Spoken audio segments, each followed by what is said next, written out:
प्रत्येक पावलावर नामस्मरण करत आलेली आहे आणि शास्त्र सांगतंय नाम घेता वाट चाले यज्ञ पावला पावली. असं ह्या वारीचं महत्व आहे, नामस्मरणाचं महत्व आहे. आणि ज्या वेळेला ऋषीमुनी आले, यज्ञाची पूर्णाहुती झाली. संत संगतीचं महत्व काय आहे? सगळ्या संत श्रेष्ठ आहेत, मग ते देव असो किंवा ऋषीमुनी असो. आपल्या संतांनी, मी मुद्दाम श्लोक घेतलाय, काम क्रोधोद्भव वेग सयुक्त सुखी न रहा. नर कोण सुखी आहे? कोण सुखी आहे याच्या या काळामध्ये? फक्त संत सुखी आहेत. का? त्यांना कुठल्याही गोष्टीची अपेक्षा नाही, लोभ नाही, मोह नाही. आणि त्यांच्याकडं कोणीही जा, यारे यारे लान थोरण याती बलते नारी नर. आणि ते खट न ते यावे, शुद्ध होऊन जावे. संत वाईटाला म्हणजे सुधरून घेतात आणि देव वाईटाला बाजूला सारवतो. घेऊन या चक्र गदा हाची धंदा करीतो, भक्ता राखी पायापाशी आणि दुर्जनाशी संवादी. देवापाशी माझं तुझं आहे, संतापाशी नाहीये. संत त्यांनी कामाला आणि क्रोधाला, मेन म्हणजे ते दोन त्यांनी जिंकलेले आहेत. सांगायचं झालं तर अनेक लाखो हजारो वर्षाच्या तपश्चर्या केलेले ऋषीमुनी आहेत. पराशर ऋषी हजारो वर्षाची तपश्चर्या आहे.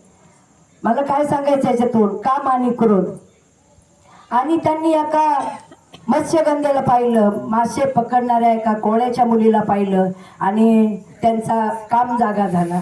आणि ते बोलले, माझ्याशी लग्न कर, माझ्या मुलाची आई हो. तेव्हा त्यांनी विरोध केला. ते बोलले, ऋषी महाराज तुमची एवढी तपश्चर्या आहे, मी एका मासे पकडणाऱ्याची नावाड्याची मुलगी आहे, तुम्ही माझ्या का मोहात पडतायत? तेव्हा ते बोलले, तू जर माझ्याशी लग्न केलं नाहीस तर मी तुला शाप देईन. म्हणजे ऋषीकड सुद्धा क्रोध आहे आणि काम आहे. शेवट मत्स्यगंधाचा विवाह झाला आणि पुढं आता ती कथा बरीच मोठी. मग त्यांच्या पराशराच्या पोटी व्यासाचा जन्म झाला. अशा अनेक आपण उदाहरणं देऊ शकू. आता तुकाराम महाराजाकडं क्रोध नाही, काम नाही. त्यांच्याकडे किती त्यांना छळवलं लोकांनी, किती त्रास दिला, नको नको त्या गोष्टी म्हणजे त्यांना छळवण्याचा प्रयत्न केला.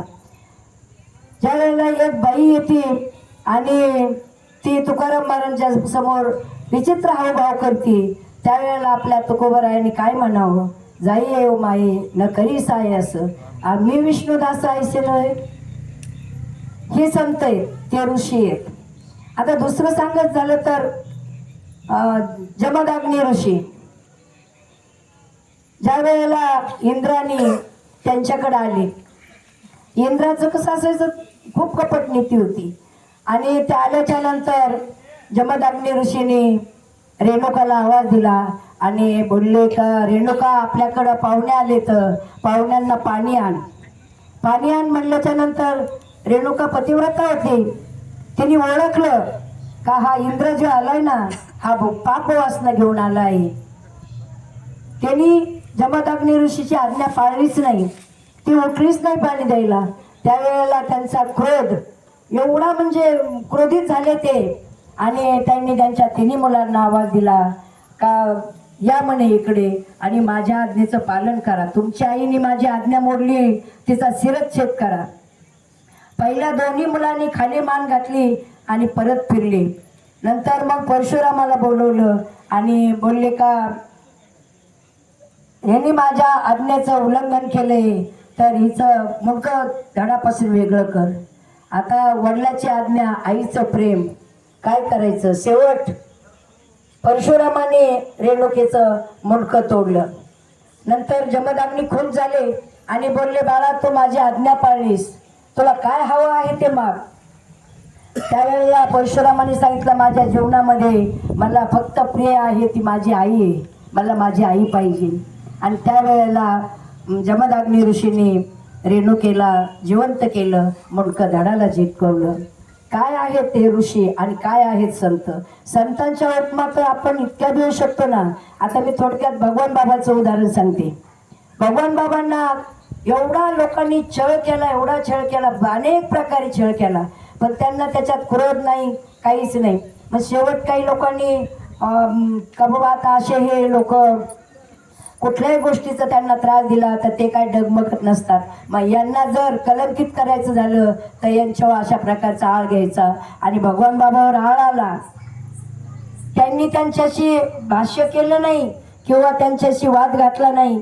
त्यांनी स्वतःचं लिंगच कापलं का बाबा एक माणसाला बदनाम करण्याकरता आपला संप्रदाय बदनाम झाला नाही पाहिजे. आणि ते प्रात्यक्षिक करून दाखवलं.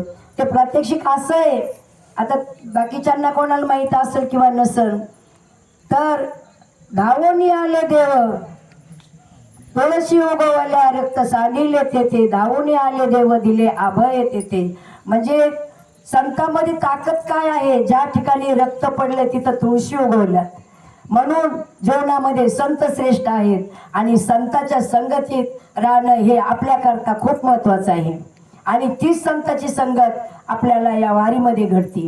बरं, आता आपण वारी देवाची करतोय आणि भजन संतांचं करतोय, काय कारण असं याचं? मला एका ठिकाणी असं वाचायला भेटलं, एक वेळेला अनंत शास्त्री शेजारती करून घरी गेले आणि झोपले. झोपल्याच्या नंतर ते एवढे बेचैन झाले, त्यांना झोपच येत नाही. का बरं मला झोप येत नाही? मी देवाचे अलंकार तर सुरक्षित ठेवले असतील ना, मंदिर तर व्यवस्थित बंद केलं असेल ना. शेवट त्यांनी विचार केला, आता जर तर मध्ये गुंतण्यापेक्षा आपण एकदा मंदिरात जाऊनच पाहून येऊ. ज्या वेळेला अनंत शास्त्री मंदिरात गेले तर गाभाऱ्यातून त्यांना आवाज येत होता, ज्ञानोबा तुकाराम, ज्ञानोबा तुकाराम. यांना वाटलं का कोणीतरी वारकरीच आतमध्ये अटकलेत की काय. जाऊन पाहता त्या जगाचा बाप विटेवरून खाली उतरलेला आहे आणि टाळ चिपळ्या हातात घेऊन भजन ज्ञानोबा तुकारामाचं करतायत.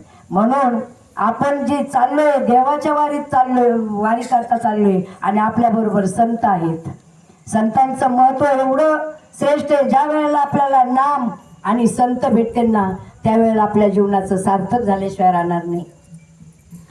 ज्या वेळेला आपली दिंडी चालते त्यावेळेला आपण भजन करतो, आपल्या बरोबर संत असतात, आपला एक निष्ठ भाव झालेला असतो. म्हणून भावाला सुद्धा खूप महत्व आहे. जसं साधनेला महत्व आहे, नामाला महत्व आहे. त्याचं एक दृष्टांत देते मी, का आपली श्रद्धा जर दृढ असेल तर भगवंताला आपल्याकरता काही पण करू शकतो भगवंत. एक साधू महात्मे असतात आणि ते साधने करता चाललेले असतात जंगलामध्ये आणि अंधार पडायला लागल्याच्या नंतर त्यांनी एक झोपडी होती रस्त्यात, ती होती पारध्याची झोपडी. त्यांनी विचारलं का मला रात्रभर इथं तुम्ही थांबू द्याल का म्हणे. ते म्हणे हो, काय हरकत नाही. आणि साधू महाराज त्यांच्या झोपडीमध्ये थांबले. आता पारध्याकडे जेवण काय असणार आहे, ससे मासे होले असे त्यांनी ते जेवण बनवलेलं.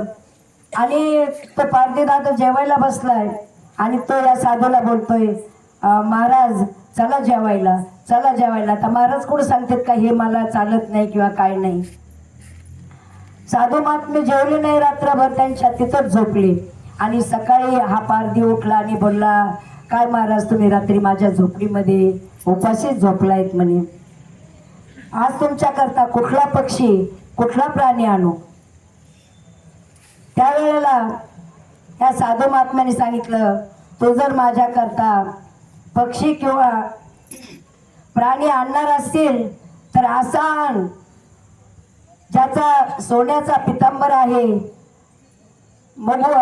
डोक्यावर सोन्याचा मुकुट आहे आणि ज्याला पाहिल्याबरोबर आपल्याला आनंद मिळतो आणि आपल्या जीवनाचं समाधान होतं. असा पक्षी जर तो आणला तर मी नक्कीच तुझ्या झोपडीमध्ये जेवण करीन. मग तो पारधी बोलला, ठीक आहे म्हणे, तुमच्या वर्णनाप्रमाणे मी पक्षी नक्कीच घेऊन येईन, पण तुम्ही पण मला वचन द्या, मी जोपर्यंत परत येत नाही तोपर्यंत तुम्ही इथून जाणार नाही. आणि साधू महात्मे विधेयी अवस्थेत होऊन भजन करतायत. पारधी जंगलात जाऊन त्या पक्ष्याची वाट पाहतोय. पिवळा पितांबर, डोक्यावर मुकुट असा पक्षी कसा येईल. 1 दिवस झाला, 4 दिवस झाले, 5 दिवस झाले, 8 दिवस झाले, पक्षीच येत नाही. इकडं साधू महात्मे भजन चालू आहे, ते इकडं उपास आहेत, हा पारधी इकडं उपास आहे. तो इतका म्हणजे क्रोधित झाला. तो म्हटला, अरे आज माझ्या झोपडीमध्ये 8 दिवस झाले साधू महात्मे उपाशी आहेत आणि मी पण 8 दिवसापासून उपाशी आहे. तेव्हा आता मी परत जाऊन साधूला तोंड दाखवू शकत नाही. त्यांनी मग त्या जंगलामध्ये लाकडं गोळा करायला सुरुवात केली. का तर म्हणे आता आपल्याला तोंड दाखवायला जायचं नाही, आपण अग्निभक्षण करायचा आणि आपल्या देहाची इथंच आहुती द्यायची. त्यांनी लाकडं गोळा केलेत, अग्नी पेटवलाय, 1 2 3 प्रदक्षिणा घातली आणि आता तेवढी त्या अग्नीमध्ये टाकणार, तेवढ्यात त्या वर्णनाप्रमाणे पक्षी समोर येऊन उभा राहिला. उभा राहिल्याच्या नंतर ते पक्षाला बोलतायत, 8 दिवस काय झालं होतं नाही यायला. आणि सारखे म्हणायचे, भगवंता साधू महाराज तिकडे उपाशी आहेत, का नाही तुम्ही तसा पक्षी पाठवत. शेवट भगवंताला त्या पक्षाचं रूप घेऊन तिथं प्रगट व्हावं लागलं आणि मग त्या पारधीदादांनी तो पक्षी खांद्यावर घेतलाय आणि चाललाय. त्या पक्षाला ढोसे मारू मारू परेशान केले. कोण होता तो? आले ते झोपडीच्या जवळ, तर साधू महात्मे विधेय अवस्थेमध्ये भजन चाललेलं आहे आणि त्यांना जाग केलं. म्हणे, साधू महात्मा डोळे उघडा, तुम्ही सांगितलेल्या वर्णनाप्रमाणे मी पक्षी घेऊन आलोय. आणि ज्या वेळेला साधू महात्म्यांनी पाहिलं त्यावेळेला मोठमोठ्याने साधू महात्मे रडायला लागले. भगवंता, माझ्यामुळे तुला प्रगट व्हावं लागलं, माफ कर मला. तुला पारधीदादाने रस्त्याने येताना त्रास दिला का? असं म्हणून ते साधू महात्मे रडतायत आणि हा पारधीदादा बोलतोय, साधू महाराज आवरा आता लवकर, मी ताबडतोब तुमच्याकरता जेवण बनवतोय आणि तुम्ही तयार राहा जेवायला.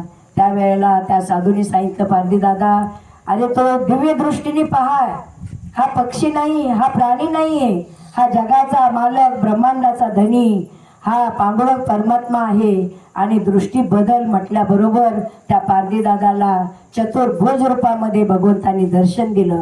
कशाचा परिणाम आहे? संगतीचा परिणाम आहे. संगत लाभली, चांगली लाभली, चांगलं बनणार, वाईट लाभली, वाईट बनणार. म्हणून आपण ज्या वेळेला आपल्याला साथीदार शोधतो, संगत शोधतो, त्यावेळेला आपण चांगल्याची संगत शोधली पाहिजे. म्हणून संताला सगळ्यात संत श्रेष्ठ आहेत. संताच्या माध्यमातून गेला तरच तुम्हाला देवाची भेट होईल, तुम्ही डायरेक्ट जाऊ शकत नाही. दुसरं उदाहरण सांगायचं झालं तर हरपाल दास म्हणून एक संत होऊन गेले. मग संत नंतर झाले, ते आधी सामान्य होते. त्यांचा धंदा काय होता? जंगलाच्या याच्यात उभं राहायचं आणि कोणाला तरी चोरी चपाटी लुटून पैसा पाणी आणायचा. पण त्यांच्याकडं सर्व संत मंडळी जायची. असंच संत मांडे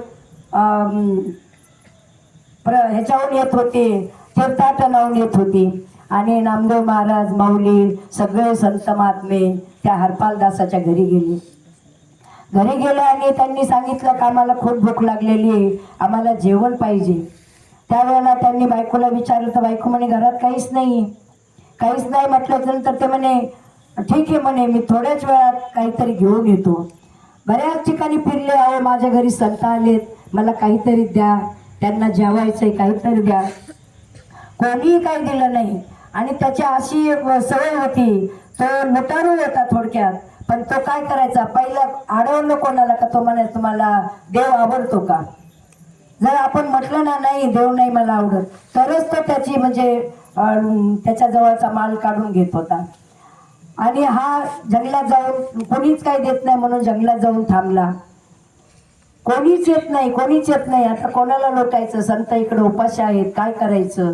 इतका भगवंताचा दावा करत होता तो, भगवंता माझ्या घरी संत उपाशी आहेत, ते तीर्थावरून आलेले आहेत, त्यांना खूप भूक लागलेली आहे, काहीतरी कर, काहीतरी कर. भगवंतानी त्याचा भाव जाणला आणि रुक्मिणी मातेला बोलले का आपल्याला जायचे, चल म्हणे लवकर. रुक्मिणी माता आणि भगवान परमात्मा ज्या ठिकाणी तो हरपालदास उभा होता तिथे येऊन थांबले. थांबल्याच्या नंतर लगेच त्या हरपालदासांनी भगवंताच्या